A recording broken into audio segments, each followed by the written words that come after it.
चक्षुरुन्मिलितं येन तस्मै श्रीगुरवे नमः। श्रीचैतन्यमनोभीष्टं स्थापितं येन भूतले स्वयं रूपकदा मह्यं ददाति स्वपदान्तिकं। वन्देऽहं श्रीगुरौ श्रीयुतपदकमलं श्रीगुरून् वैष्णवांश्च। श्रीरूपं साग्रजातं सहगणा रघुनाथान्वितं तं सजीवं साद्वैतं सावधूतं परिजनसहितं कृष्ण चैतन्यदेवं श्रीराधा कृष्णपादान् सहगणा ललिता श्रीविशाखान्वितांश्च। नमो विष्णुपादाय कृष्णपृष्ठाय भूतले श्रीमते भक्तिवेदान्त स्वामीति नामिने। नमस्ते सारस्वती देवे गौरवाणी प्रचारिणे निर्विशेष शून्यवादी पाश्चात्यदेशतारिणे। वंशाकल्पतरुभ्यश्च कृपा सिन्धुभ्यैव च पतितानां पावनेभ्यो वैष्णवेभ्यो नमो नमः। नमो महवदन्याय कृष्णप्रेमप्रदायते कृष्णाय कृष्णचैतन्य नाम्ने गौरतिषे नमः। नीलाचलनिवासाय नित्याय परमात्मने बलभद्र सुभद्राभ्यां श्रीजगन्नाथाय ते नमः। श्रीकृष्ण चैतन्य प्रभु नित्यानंद श्री अद्वैत गदाधर शिवासादि गौरभक्तवृंद। हरे कृष्णा कृष्णा कृष्णा हरे हरे हरे राम राम राम हरे हरे। ओम नमो भगवते वासुदेवाय।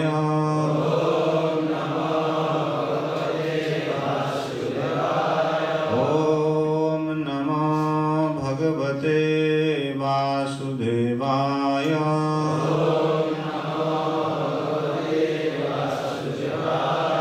ओम नमो भगवते वासुदेवाय।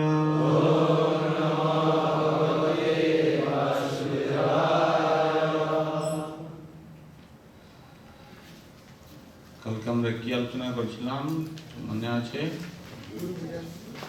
গুরু পূজা সংক্রান্তে আমরা আলোচনা করছিলাম। আর কি আলোচনা করছিলাম?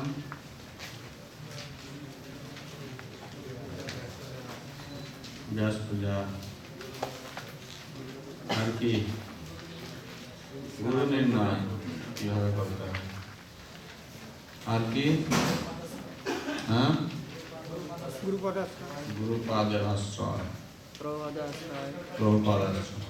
হ্যাঁ দীক্ষাকালীন প্রতিজ্ঞা সমূহ নিয়ে আলোচনা করেছি। Very good. এখন আজকে আমরা গুরু সেবা নিয়ে আলোচনা করব। দেখা যাবে আজকে তো তাড়াতাড়ি শেষ করে দেবো। তারপরে কালকে শেষের দিয়ে অনেক প্রশ্ন জিজ্ঞাসা করছে, টাইম হচ্ছে না, তাই না? কি প্রশ্ন আছে জিজ্ঞাসা করবে আজকে? জিজ্ঞাসা করতে চাইছিলে কি প্রশ্নটা আমি জিজ্ঞেস করে দেবো। তো আমার জিজ্ঞাসা হচ্ছে যে যেহেতু আমরা ডিসেবল কোর্স করতেছি, তো সেই জন্য এই ডিসেবল কোর্স আমরা দেখা যাচ্ছে গত বছরে করছি, এরকমভাবে প্রতি বছরই করে যাব। কিন্তু এতে করে আমাদের মানে যদি আমরা যদি কার্যক্ষেত্রে যদি ডিসেবল কোর্সের কার্যকরিতা যদি না করি, সেক্ষেত্রে আমাদের কী ধরনের সমস্যার সম্মুখীন থাকে? প্রশ্ন জিজ্ঞাসা করছেন যে এরকম তো গত বছর আমরা ডিসাইপল কোর্স করলাম, এবছরও করছি, এরকম যদি আমরা করে যাই আর সেটা যদি পালন না হয় তাহলে কী রকমের সমস্যা আমরা সম্মুখীন হতে পারি। সমস্যাটা এটা আমরা সকলে বুঝতে পারছি। সাধারণত কি হচ্ছে না, ভক্তরা বুঝে না, একটু দলাদলি করে, ওইটাই থেকে যাবে আর কি।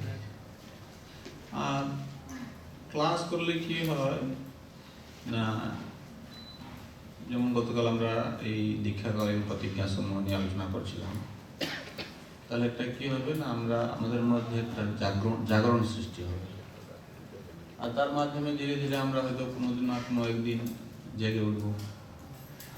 তো এখন এই কোর্স যে করা হচ্ছে এটা কি না প্রয়োগ করার জন্য নাকি? না, এটাকে পালন করার জন্য, তাই না? তা কোর্স করছি কেন? আমরা কোর্স করছি যাতে করে আমরা পালন করবো, জিনিসগুলো শিখবো। এখন আমরা বদ্ধজীব সকলে, তো বদ্ধজীব হিসাবে অনেক সময় দেখা যায় কি ওই জিনিসটা আমরা ঠিকমতো পালন করতে পারছি না, আমাদের অনেক রকমের দোষ ত্রুটি থাকে,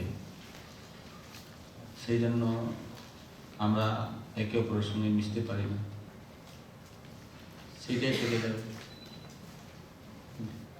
ভেদ দর্শন করতে থাকবো, এই অমুক গুরুর শিষ্য, সে তমুক গুরুর শিষ্য, একে এইরকম ভাবে সুবিধা দেওয়া হওয়া উচিত, তাকে সেরকম ভাবে দেওয়া উচিত, নিজের মধ্যে একটা বড় ছোট ভাব থাকবে, দলাদলি, এই সময় মুখ্যত দলাদলি হবে আর কি। সেই জন্য এটাকে ভালো করে প্রয়োগ করা উচিত আমাদের।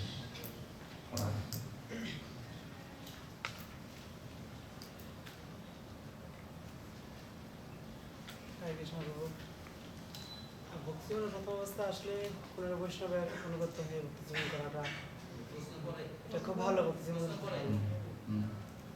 কিন্তু তার আচার আচরণের প্রথম অবস্থা দেখে তাকে শিক্ষাগুলোর সঙ্গে নিলাম।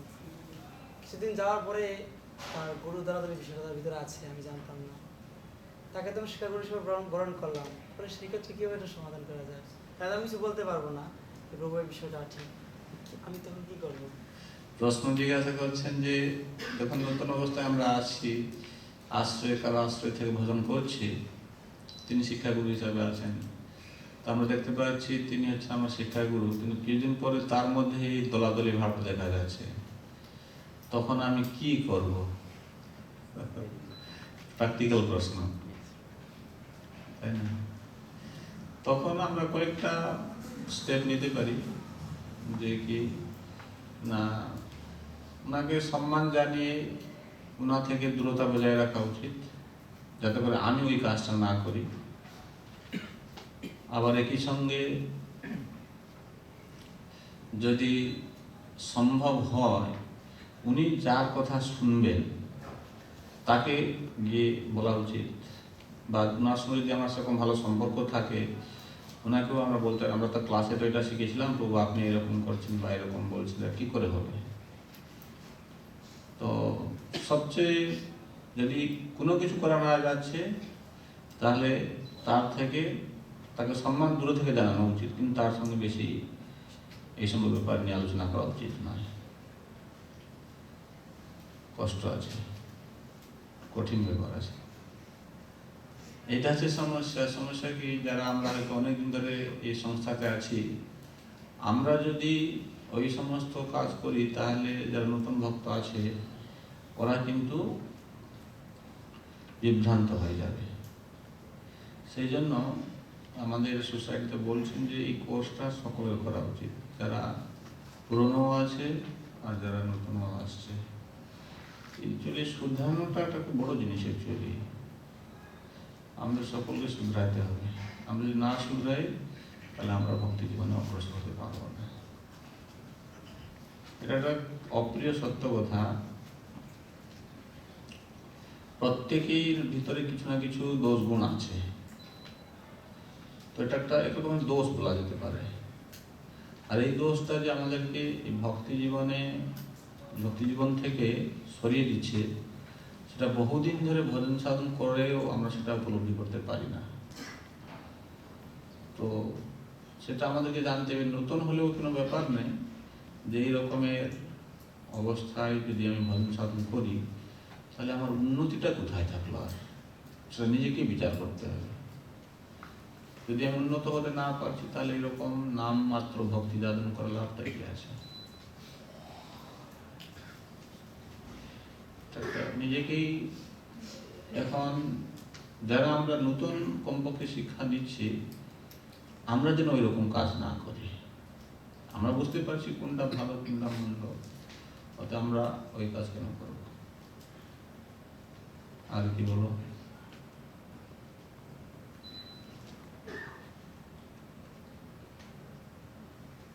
আর কোনো প্রশ্ন আছে? আপনি যখন এখন বললেন যে পুরাতন এবং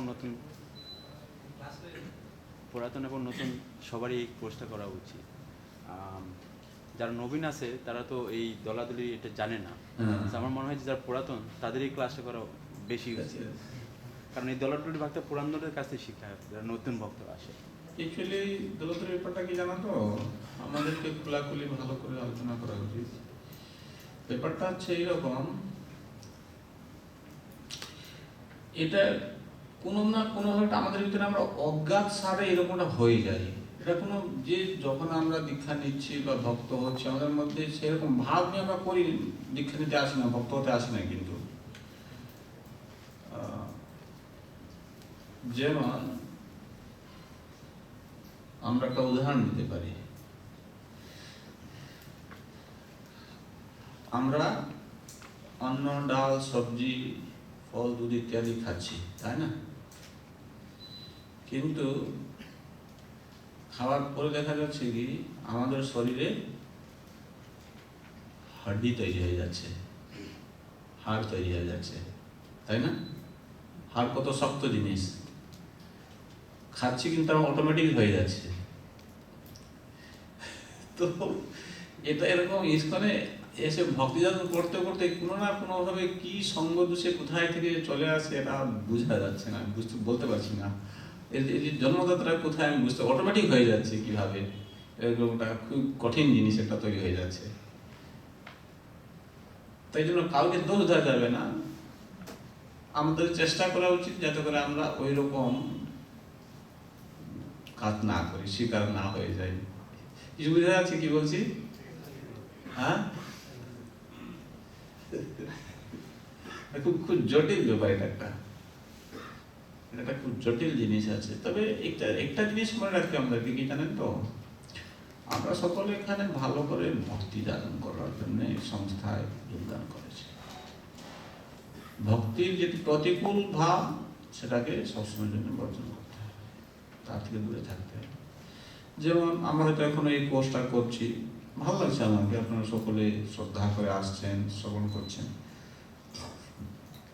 এই কোর্স ছাড়া যেমন আমরা হয়তো এখনো প্রায় অনেক ভক্ত করে নিয়েছে, এখন এরপরে আমাদের কর্তব্য কি জানেন তো, গীতার উপরে, ভাগবতমের উপরে সেমিনার করা। তাহলে কি হবে, এই কথাকে বারবার আর কতবার বলবো, শোনা হলো ঠিক আছে, কিন্তু এখন গীতা ভাগবতমের যে সমস্ত শিক্ষাগুলো আছে সেগুলো যদি ভালো করে এরকম আমরা একত্রিত হয়ে শুনি, তার একটা রাস্তা হচ্ছে, সেটা আর একটা রাস্তা, যে আমরা এই দোষ থেকে মুক্ত হতে পারবো। কি হচ্ছে এখনো দেখুন, এখন হয়তো আপনি মনে করছেন যে আমাকে দীক্ষা হয় নাই বা দীক্ষা নেব, প্রথম দীক্ষা হয়ে গেছে, দ্বিতীয় দীক্ষার জন্য যেমনিভাবে কোর্সটা করি সেই জন্য চলে আসছে। কিন্তু না, ভক্তি সাধন করার জন্য আমাদের কিছু ভক্তি তত্ত্ব জ্ঞানের প্রয়োজনীয়তা আছে।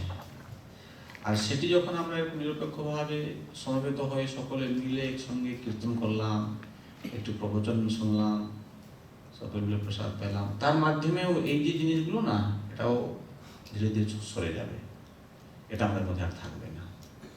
সেজন্য আমি কি বলবো, আমাদেরকে এইরকম ক্লাস করে যেতে হবে, কার মধ্যে সে শিক্ষাগুরু হোক বা যে হোক, তার মধ্যে যেরকম আছে এগুলোকে ধীরে ধীরে ধীরে ধীরে যত আমরা এরকমভাবে একত্রিত হয়ে ভজন করব, ক্লাস করব, ভজন সাধন করব, তখন দেখবে আমাদের মধ্যে এই জিনিসগুলো সব দূরে সরে চলে যাচ্ছে। এটা একটা ভালো রাস্তা। কিন্তু একত্রিত হয়ে ক্লাস শোনা, ভজন করা, গান করা, কীর্তন করা, কি বলছি বুঝে যাচ্ছে? তার মানে আমাদেরকে এরকম চালিয়ে যেতে হবে, তাহলে এটা অটোমেটিক চলে যাবে। এটা একটা তো বাহ্যিক জিনিস, আমাদের উপরে সে ভর করে বসে আছে। যেমন কি হচ্ছে, যখন কাউকে ভূত লাগে দেখেছ? ভূত লাগলে কি করো? তার স্বাভাবিক অবস্থা থাকে না, সে তখন অস্বাভাবিক অবস্থাতে থাকে। একটু মন্ত্রতন্ত্র দিলে, ভূতরা পালিয়ে গেলে আবার স্বাভাবিক অবস্থায় চলে আসে। এই যে দলাদলি ব্যাপারটা, একে অপরের মধ্যে, এটা একটা আমাদেরকে ভূত চাপার মতো।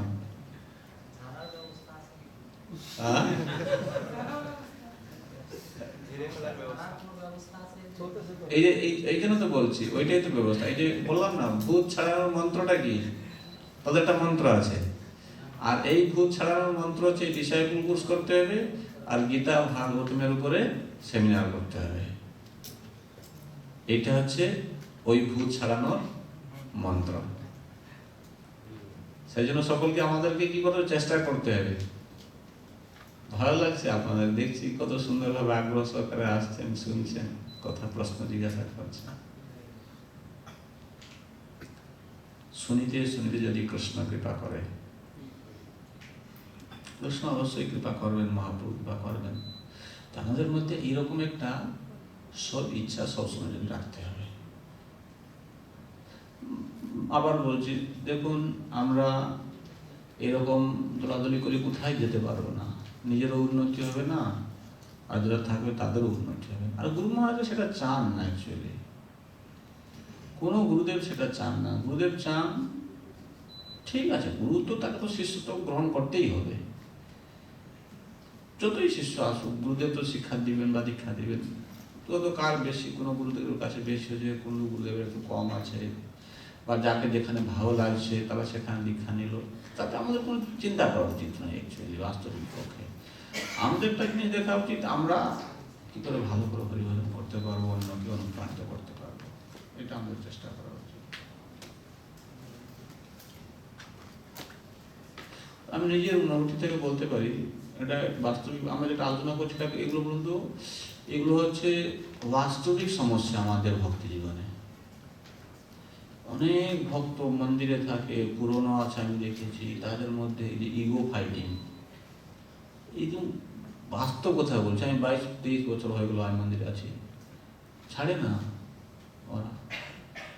কেউ বলবে কিরকম বলতে থাকে, নিন্দা করতে থাকে, ঝগড়াঝাটি, বুঝতে চায় না। এটা আমার এই স্তরে খালি নয়, অনেক উপরের স্তরেও আছে এরকম। কিন্তু যে কথাটি বলতে চাইছি, এইরকম থাকলে না আমরা ভক্ত হয়ে ভক্তি জীবনে খুব উন্নত হতে পারবো না। আর ভক্তির যে আসল সুখ, সেটা উপলব্ধি করা যাবে না, এটা কিন্তু সত্য কথা।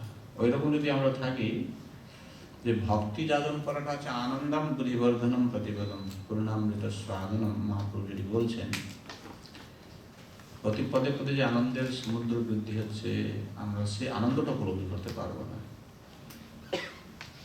তাহলে এইরকম একটা অবস্থায় থেকে পূর্ণানন্দ থেকে বঞ্চিত হওয়ার লাভটা কি হলো? কি বলছি, বুঝা যাচ্ছে? ঠিক আছে, লাস্টে আর কিছু আলোচনা করবো যদি থেকে থাকে প্রশ্ন। ঠিক আছে, গুরু সেবা। তো গুরু সেবা কত রকমের করা যেতে পারে? কি কি?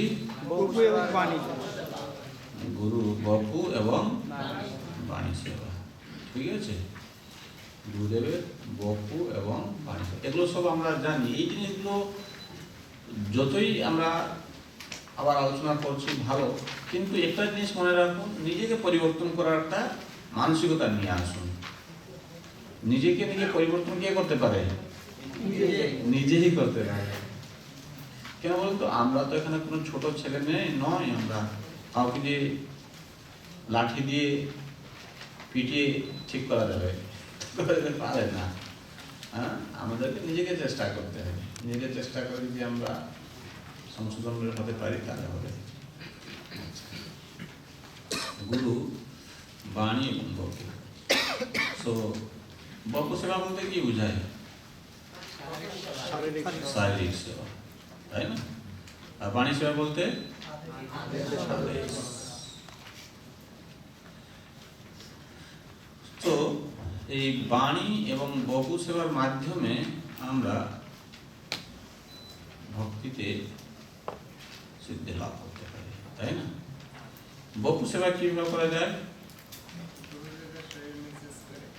গুরুদেবের শরীর মেসেজ করতে হবে, তাহলে বকু সেবা হবে।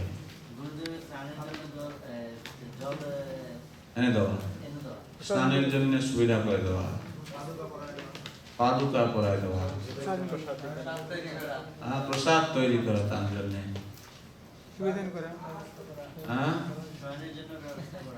শয়নের জন্য বন্দোবস্ত করে দেওয়া। আর কি করতে পারে গুরু বকু সেবা? গুরুদেবের কাপড় পরিষ্কার করে দেওয়া। গুরুদেব যখন ফিরে যাচ্ছেন তখন তার পিছনে পিছনে যাওয়া। আর কিভাবে আমরা সেবা করতে পারি? দেখা মাত্র দণ্ডবোধ প্রণাম করা, এটা পূজা হয়ে যাচ্ছে। সেবা, বকু সেবা কিভাবে করতে পারি? যেমন যেমন এটা বলো, উদাহরণ দাও। কোন কাজে সাহায্য করে, কিভাবে? হ্যাঁ,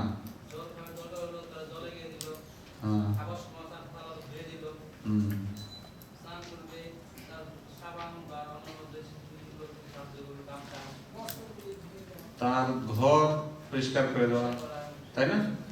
গুরুদেব যেখানে থাকছেন, যে ঘরে, সে ঘরকে পরিষ্কার করে দিতে হবে, বিছানা ঠিক করে দেওয়া।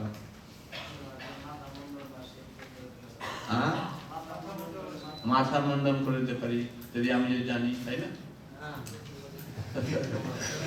না জানলে কিন্তু কেটে ফেলবে মাথা, যেতে নাই, সমস্যা আছে।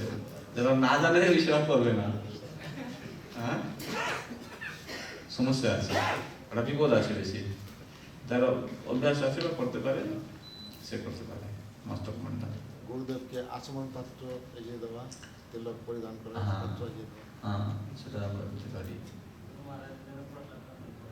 প্রসাদ বন্ধন করা বা প্রসাদ বন্ধনে সহযোগিতা করা, এরকম মনে করা উচিত নয় যে গুরুদেব তো আসছে, ওনার বাড়িতেই শুধু খালি থাকে, আবার উনি হয়তো ঠিক মতন করতেও পারেন। তো ঠিক আছে, তাকে সাহায্য করো।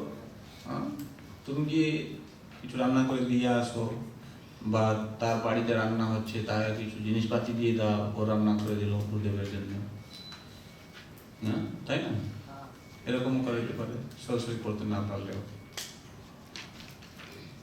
গুরুদেবের ঔষধ দেওয়া, তাই না? হয়তো গুরুদেবের শরীর ঠিক নেই, তাহলে তার কিছু ঔষধ লাগছে, তাকে ঔষধ দিতে হবে। তবে মেসেজ পেপারটা হচ্ছে এরকম, আমাদের সংস্থায় কখনো কখনো দেখা যায় কি না, কখনো কখনো মাতাজিরাও শিক্ষাগুরু হিসাবে সেবা করে থাকে এই মুহূর্তে। তো যদি গুরু যদি মাতাজি হয়, তাহলে প্রভুজি তাকে মেসেজ করার প্রয়োজনীয়তা নেই। আর গুরু যদি প্রভুজি থাকেন, মাতাজিরা তাকে মেসেজ করতে যাবেন না, এটা একটা আমাদের জানতে হবে। হ্যাঁ, শ্রী জগন্নাথ বলদেব সুভদ্রা মহারানী সুদর্শন জিউ কি।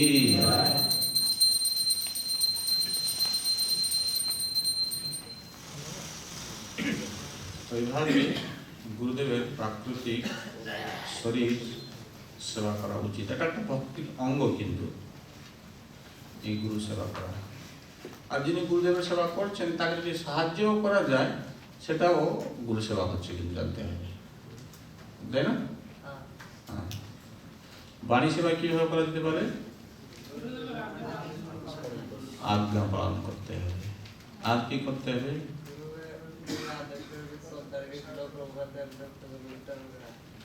আচ্ছা, আর গুরু বাণী সেবা কিভাবে করো? প্রচারকে সাহায্য করো। যেমন গুরু মহারাজ বলছে ইসকন থেকে কোনোদিনও যাবে না, সারাদিন ইসকনে থাকে। ঠিক আছে, সেটা তার নির্দেশাবলী পালন করা। কতজন আছেন আপনার গুরু মহারাজের লেকচার বা প্রভুপাদের লেকচার প্রত্যেক দিন শুনেন? হাত তুলুন তো। পূর্বপদের লেকচার প্রত্যেকদিন শোনার চেষ্টা করি। 1 2 3 4 5 6 7 8 9 10 জন মাত্র, 11 জন।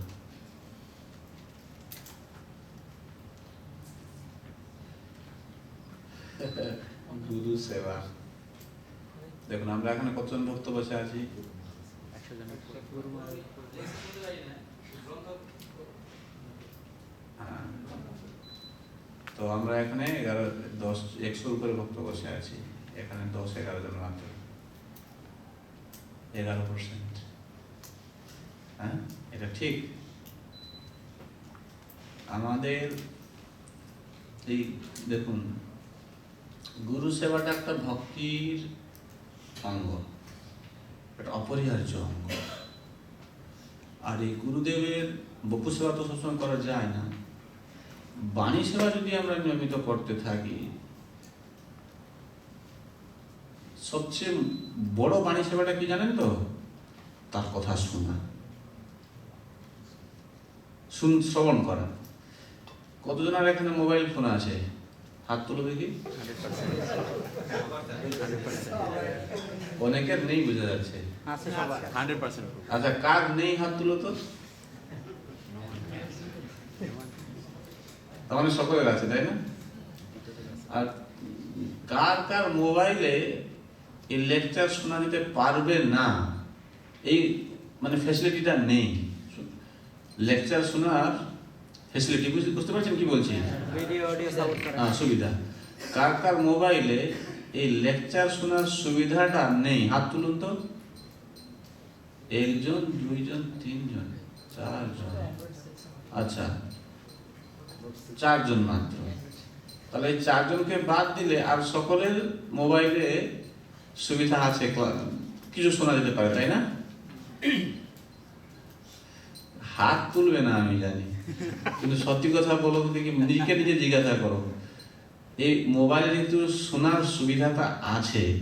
প্রত্যেক দিন এই গুরুদেবের লেকচার বাদ দিয়ে অন্য কিছু শোনা হয়ে থাকে?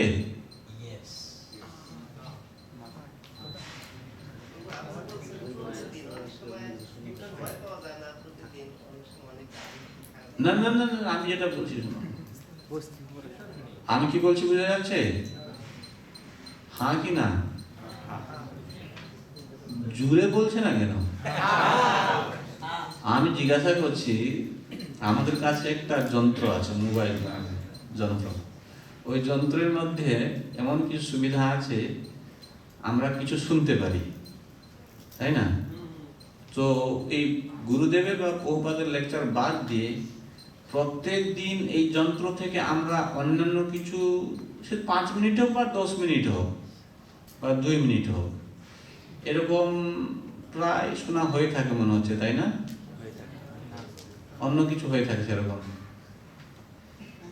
বলতে বলছি না, হাত তুলতে হবে না, নিজে নিজে বুঝতে পারছো এটা হয় কি হয় না।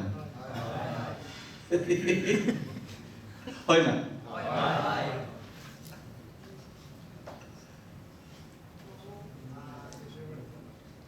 গুরু মহারাজের লেকচার এবং প্রভুপাদের লেকচার ছাড়াও যদি আমরা অন্যান্য মহারাজদের লেকচার শ্রবণ করি তাহলে হ্যাঁ, শুনতে পারেন, বৈষ্ণবের লেকচার শুনতে পারেন।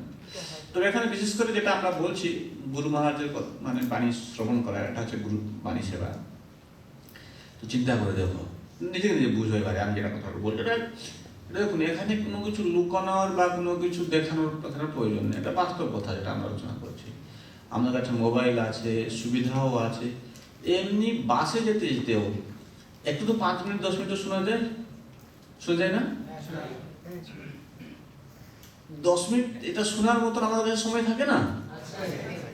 অবশ্যই সুবিধা করে এটা শোনা যেতে পারে, কিন্তু আমরা কি ওই রকম মন নিয়ে 10 মিনিট বা 5 মিনিট শুনছি না। আচ্ছা, এরকম করো তোমরা, যাদের কাছে মোবাইল আছে, শোনার সুবিধা আছে, আপনাদের যার ভালো লাগে বা যে গুরুদেব থেকে দীক্ষা নিবেন বা নিয়েছেন প্রভুপাদের লেকচার, প্রত্যেক দিন ওনার লেকচার একটু শুনবেন। হরে হাত তুলো দেখি কারা কারা এটা করবে। হরে কৃষ্ণ হরে কৃষ্ণ কৃষ্ণ কৃষ্ণ হরে হরে হরে রাম রাম রাম হরে হরে।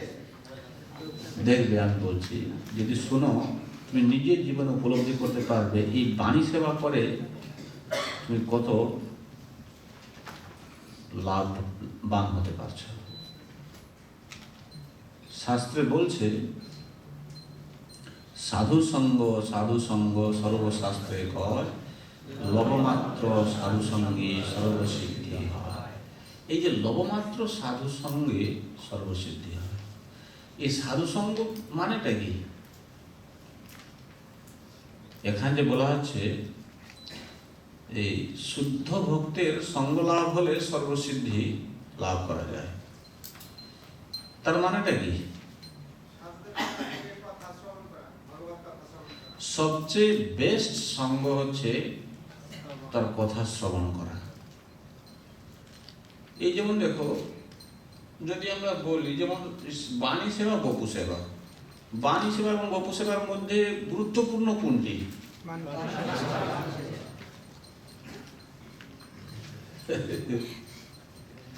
বপু সেবা গুরুত্বপূর্ণ নয়?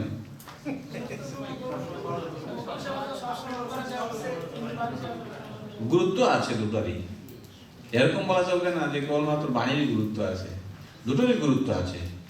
তো দুটোর গুরুত্ব থাকলেও আমাদের জন্য সহজ কোনটা? বাণীটা। কারণ গুরুদেব সবসময় আমার কাছে থাকেন না, বা থাকলেও মাঝে মাঝে ভয়ও লাগে গুরুদেবের কাছে যেতে, তাই না? গুরুদেব আসলেও কিন্তু একটু মাঝে মাঝে ভয়ও লাগে। ভয় করা উচিত নয় যদিও, তবে স্বাভাবিকভাবে চলে আসে একটা, তাই না? তো কিন্তু গুরুদেবের বাণী সেবাটা কিন্তু ভালো করে আমরা করতে পারি। এটা হচ্ছে সঙ্গ করা, সঙ্গ লাভ করা। সঙ্গ লাভ করা তার সান্নিধ্যে আসা, তার কথা শোনা মানে তার সান্নিধ্যে আমরা আসছি। তো এই দেখো, শুদ্ধ ভক্তের সঙ্গ লাভ হলে সর্বসিদ্ধি হয়। যদি আমরা একটা উদাহরণ নিই, এমনি শাস্ত্রের কোনো উদাহরণ আছে তার গুরুদেব কথা শুনেছে, তিনি সর্বোচ্চ সিদ্ধি লাভ করেছেন? হ্যাঁ, পরীক্ষিত মহারাজ, হ্যাঁ, ধ্রুব মহারাজ, প্রহ্লাদ মহারাজ। চিন্তা করো, 5 বছরের বালক, তার গুরুদেব বলল তুমি এই মন্ত্র জপ করো, আর সেই মন্ত্র নিষ্ঠা করে জপ করলো, তারপরে তিনি সর্বসিদ্ধি লাভ করতে পেরেছেন, তাই না? কতটা বপু সেবা করেছিল? হ্যাঁ, সেরকম বিশেষ কোনো দেখা যায় না, কিন্তু তার গুরুদেবের যে বাণীটিকে তিনি ভালোভাবে গ্রহণ করেছেন, বাণীর মাধ্যমে তার গুরুদেবের সঙ্গ করেছে তিনি, তাই না? তার মানে এই গুরুদেবের কথা শোনার মহত্ব বোঝা যাচ্ছে। তো যাদের কাছে এখন মোবাইল আছে, চেষ্টা করবেন ইতিমধ্যে 1-2 দিনের মধ্যে যে আপনার নিজের গুরুদেব হন বা প্রভুপাদের হোক, প্রত্যেক দিন লেকচার শোনার জন্য মোবাইলের মধ্যে লোড করে রাখবে। যার কাছে সুবিধা নেই, যে জানে না, অন্যকে যে করতে পারে তার কাছে করে নিবে। লাইব্রেরিতে যোগাযোগ করলে হবে। হ্যাঁ, কার সঙ্গে? আমাদের লাইব্রেরিতে যোগাযোগ করলে। লাইব্রেরি কোথায় আছে? বুক স্টল আমাদের। বুক স্টল, বোঝা যাচ্ছে। তাহলে এরকম করবেন, এখানে যে লাইব্রেরি আছে ওই লাইব্রেরি বুক স্টলে যোগাযোগ করবেন। প্রত্যেক দিন আপনি যা কথা শুনে অনুপ্রেরণা লাভ করছেন ভক্তিতে, তার কথা শুনুন। বুঝা যাচ্ছে? দেখবেন এই সমস্ত বাচালতা আর থাকবে না আমাদের মধ্যে।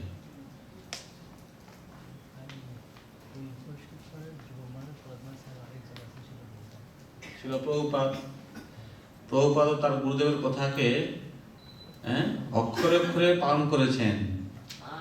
সেই জন্য প্রভুপাদ কত বড় জগৎগুরু হয়ে গেলেন। আর তুমি যদি জগৎগুরু হতে চাও, তাই তো? আমরা জগৎগুরু হতে চাই না, কিন্তু আমরা এই জিনিসটা গ্রহণ করলাম যে কি গুরুদেবের কথা সবদিন শুনতে হবে, তাহলে আমরা ভক্তি জীবনে এগোতে পারবো।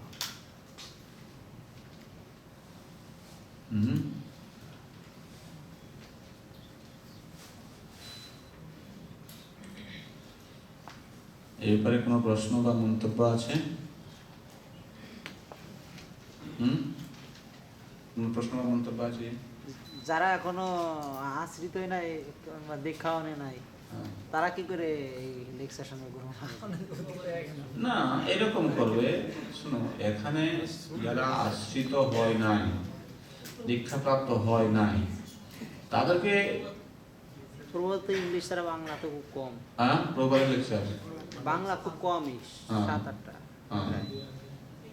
প্রবাদের হিন্দি লেকচারও আছে। হিন্দি লেকচার তাও খুব কম, 30-40টার মতো। বেশি আছে। প্রবাদের লেকচার দিবে, শুনবে। প্রভাতের ইংলিশ লেকচারও বাংলার মধ্যে বোঝা যাচ্ছে। প্রবাদের ইংলিশ লেকচার বাংলার মতন বোঝা যায়। এখানে যারা আছে সকলে প্রায় ইংলিশ বুঝে, অল্পাধিকে বুঝে। আর প্রবাদের লেকচার যারা বোঝে না আর কি, প্রভু তো আদৌ বুঝে না যারা, সেরকম করবে। তারা যা যে কোনো বাংলা লেকচার যার থেকে শুনতে পারে সেরকম শুনবে। প্রত্যেকদিন লেকচার শোনা উচিত আমাদের, প্রত্যেকদিন লেকচার শুনতে। যারা বাংলা লেকচার, যে আমাদের অনেক গুরুদেবের বাংলা লেকচার আছে, তাদের বাংলা লেকচার শুনবে। যেমন আমাদের কারা কারা বাংলা কথা বলে? সবাই বলে কম। আমাদের ভক্তের মহারাজ বলেন, জয়প্রতাকা মহারাজ বলেন, শুভক মহারাজ বলেন, ভক্তি পুরুষোত্তম মহারাজ বলেন, ভক্তি বিকাশ মহারাজ বলেন, ভক্তি প্রেম স্বামী মহারাজ বলেন, গৌরাঙ্গ প্রেম স্বামী মহারাজ বলেন, ভক্তি নিত্যানন্দ স্বামী মহারাজ বলেন। তাহলে অনেক বাংলা লেকচার আছে। শুধু মহারাজদের না, ব্রহ্মচারী যারা তাদের, ব্রহ্মচারী যদি সেরকম কেউ থাকেন যার কথা শুনে হয়তো আমাদেরকে ভালো লাগে, আমি অনুপ্রাণিত হই, তাদের লেকচার শোনাতে পারে। সেম জিনিস।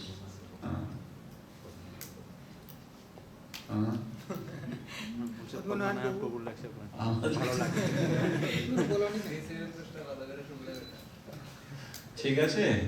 তো এখন এইটা আমাদের জানতে হবে যে সাধুসঙ্গ করতে হবে, তার সেবা করতে হবে, কিন্তু মর্যাদা রাখতে হবে। ঠিক আছে? যদি মর্যাদা না রাখি তাহলে কিন্তু ভক্তিতে আমাদের পতন হবে। পড়ুন তো। সনাতন, যদিও তুমি জগৎ পাবন, যদিও তোমার স্পর্শে দেবতা এবং মুনি ঋষিরাও পবিত্র হয়, তবু ভক্তের স্বভাব হচ্ছে মর্যাদা রক্ষা করা। মর্যাদা পালন সাধুর অঙ্গের ভূষণ। কেউ যদি মর্যাদা লঙ্ঘন করে তাহলে লোকে উপবাস করে এবং তার ফলে তার ইহলোক এবং পরলোক উভয় নাশ হয়। এইভাবে মর্যাদা রক্ষা করে তুমি আমাকে অত্যন্ত সন্তুষ্ট করবে। এখানে হচ্ছে এরকম, যেমন এই সেবার ব্যাপারে হয়তো গুরুদেবের সঙ্গে তার গুরু ভাকরা এসেছেন, বা কোনো সিনিয়র ভক্ত আমার গুরুভাই হতে পারেন বা আমার গুরুভাই না হতে পারেন, তিনি হয়তো গুরুদেবের সঙ্গে এসেছেন, বা এখানে যারা সিনিয়র ভক্ত আছেন তিনারা হয়তো এসেছেন। তাহলে তাদেরকে কিরকমভাবে সম্মান করতে হবে, এটা হচ্ছে মর্যাদা কথা বলা হচ্ছে। বুঝা যাচ্ছে কি বলছি? আচ্ছা, এই মর্যাদা দিতে মাঝে মাঝে কিন্তু আমাদের মধ্যে সমস্যা হয়। কেন সমস্যা হয়? আমরা ঠিক মর্যাদা দিতে চাই না, হয় না? প্র্যাকটিস কম, হ্যাঁ, অভ্যাস নেই। অভ্যাস নেই। আর কি? অহংকার। অহংকারের জন্য কি হয়? না না না না, অহংকারের জন্য তাকে তো মর্যাদা দিতে পারছে না কেন? নিজেকে বড় বলে, নিজে প্রতিষ্ঠা লাভ করে। নিজের প্রতিষ্ঠা লাভের ইচ্ছা মানে কি? হ্যাঁ হ্যাঁ হ্যাঁ? লোভ আছে নিজেকে বড় হওয়ার জন্য, লোভ, সম্মান, অপরকে সম্মান দিয়ে- তার ভিতরে দোষ দর্শন করছি। তাকে যে সম্মান করতে পারছি না কেন? তার ভিতরে দোষ দর্শন করছি। ঠিক বলছি? হতেই পারে, তার মধ্যে দোষ থাকতেই পারে। আমি যদি তার ভিতরে দোষটাকে দর্শন করি বেশি, ও কি পরিবর্তন হয়ে যাবে? ওকে আমি কি চেঞ্জ করতে পারবো? কেন পারবো না? ও তো আমার উপরে আছে, তাই না? ওকে আমি বললেও শুনবে না, গুরুত্ব দিবে না। প্র্যাকটিক্যাল জিনিস এটা বলা হচ্ছে। কোনো ভক্ত সে আপনার থেকে বড় আছে, তার মধ্যে কিছু দোষ থাকতেও পারে, কিন্তু তার মধ্যে যদি আমরা দোষটা দর্শন করি, তাকে পরিবর্তন করতে পারবো?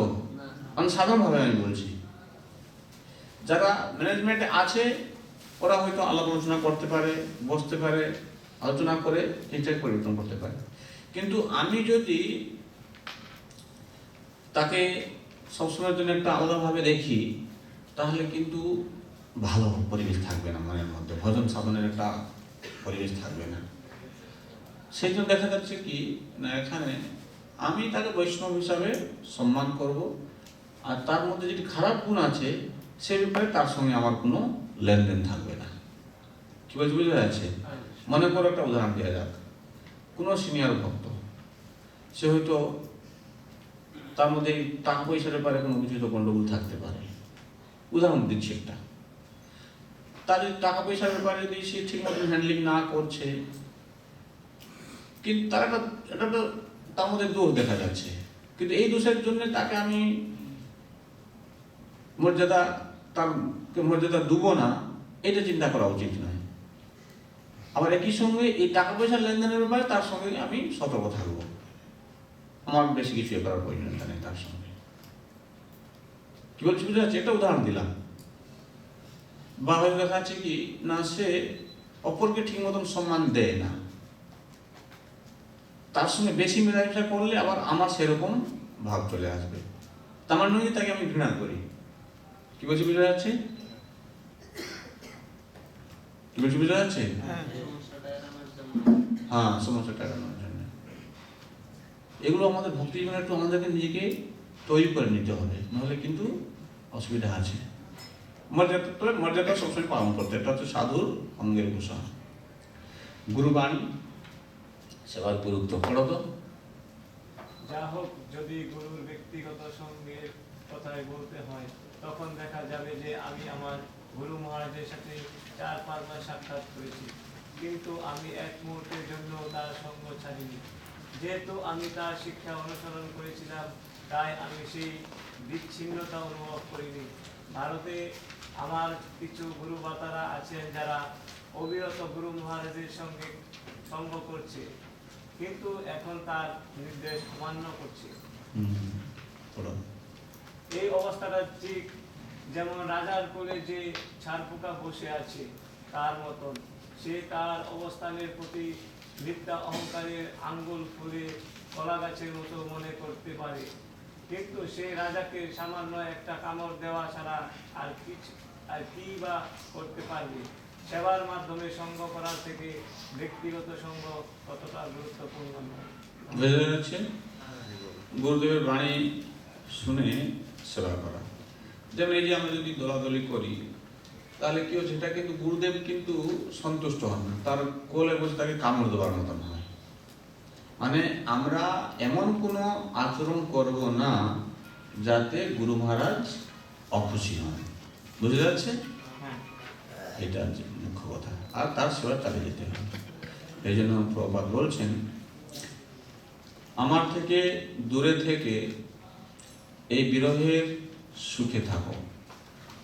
আমি সেই 1936 সাল থেকে আমার গুরু মহারাজ থেকে দূরে আছি, কিন্তু যেহেতু আমি তার নির্দেশ মতো সেবা করছি, তাই আমি সব সময় তার সাথেই আছি। বোঝা যাচ্ছে? সেই জন্য বললাম প্রত্যেক দিন লেকচার শোনার জন্য। প্রভাত কি জয়।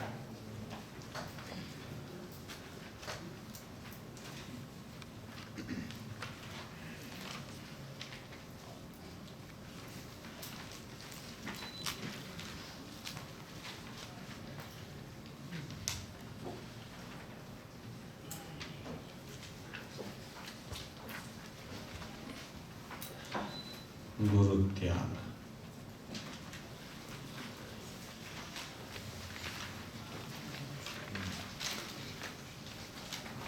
তো এখন জানতে হবে এই গুরু ত্যাগ, আমরা গুরু গ্রহণ করছি গুরু ত্যাগ করার জন্য নয়। সে এখানে এই গুরু ত্যাগটি শিক্ষাগুরু দীক্ষাগুরু দুজনের উদ্দেশ্যে এটা প্রযোজ্য। কেবল যে দীক্ষাগুরু তা নয়, যিনি শিক্ষাগুরু তার উদ্দেশ্য বলা যাবে। গুরু মানে শাসনকার, বুঝা যাচ্ছে? তো এখানে গুরুত্যাগ বিষয় নিয়ে আমরা আলোচনা করছি এই জন্য, যেমন আমরা যখন প্লেনে চাপি, প্লেনে চাপলে কি হয়? প্রথম আমাদেরকে সেফটি কি বলে, নিরাপত্তা নিয়ে তারা কিছু বলে থাকে, তাই না? যে এইভাবে বেল্টটা লাগাইতে হবে, যদি কোনো সময় কেবিনে প্রেসারটা কম হয়ে যায় তাহলে অক্সিজেন মাস্কটা নিচে নেমে আসবে, সেটাকে নিয়ে এরকম লাগাবে। যদি কোনো আপদ পরিস্থিতিতে জলে নামতে হয়, সিটের নিচে যে জ্যাকেট আছে, লাইফ জ্যাকেট আছে, সেটাকে নিয়ে এইভাবে পড়তে হবে, তাকে এইভাবে ফুলাইতে হবে, বলে না? তার মানে কি প্লেন ক্রাশ করবে? প্লেন দুর্ঘটনায় সম্মুখীন হবে? যদি হয়ে যায়, সেই জন্য এটা জানা উচিত। সেই রকম আমরা এসেছি, যদি এখন দেখা যাচ্ছে গুরুদেবের মধ্যে এরকম কিছু দেখা যায়, তাহলে সে গুরুকে ত্যাগ করা উচিত। সেই জন্য ওখানে বলা হচ্ছে, পড়ো, যে গুরু জঘন্য কাজে লিপ্ত হয়েছে এবং ভালো মন্দ বিচার বোধ হারিয়ে ফেলেছে, তাকে পরিত্যাগ করা উচিত। দুটো জিনিস, জঘন্য কার্যে লিপ্ত হওয়া আর ভালো মন্দ বিচার বোধ হারিয়ে ফেলা।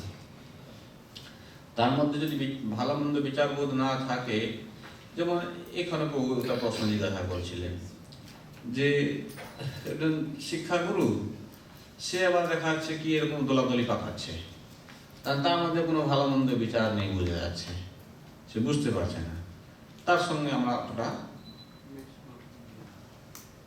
ঘনিষ্ঠতা করার প্রয়োজনীয়তা নেই।